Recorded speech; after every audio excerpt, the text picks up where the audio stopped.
বন্ধুরা, আমি লাউ দিয়ে পাঁচ দিয়ে একটা তরকারি বানাচ্ছি, ঝোল বানাচ্ছি। প্রথমে নুন হলুদ আর লঙ্কার গুঁড়ো দিয়ে মাছটাকে মেখে রেখেছিলাম। এবার ভাজতে দেবো, তেল গরম হচ্ছে, ভাজতে দেবো।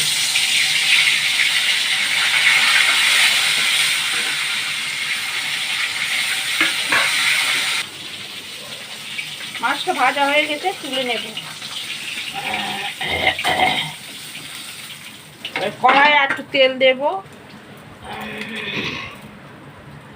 দিয়ে জিরের ফোড়ন, শুকনো লঙ্কা, কাঁচা লঙ্কার ফোড়ন দিয়ে ফোড়নটা হতে দেবো।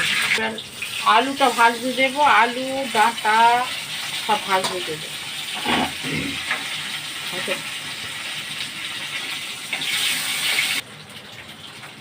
এক চামচ ধনে গুঁড়ো, এক চামচ জিরের গুঁড়ো, এক চামচ হলুদ,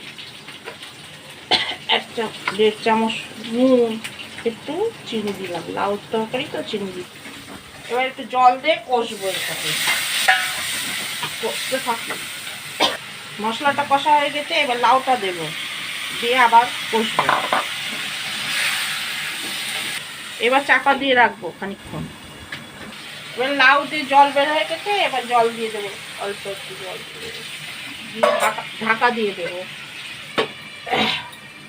এবার টমেটোগুলো দিলাম আর মাছগুলো দিলাম। টমেটো আগে দিলে আলুগুলো গলতে চায় না, তাই জন্য পরে দিলাম, দিয়ে আবার ফোটাবো। আমার সবজি মাছ সব গলে গেছে, এবার আমার তরকারিটা হয়ে গেছে, নামাবো।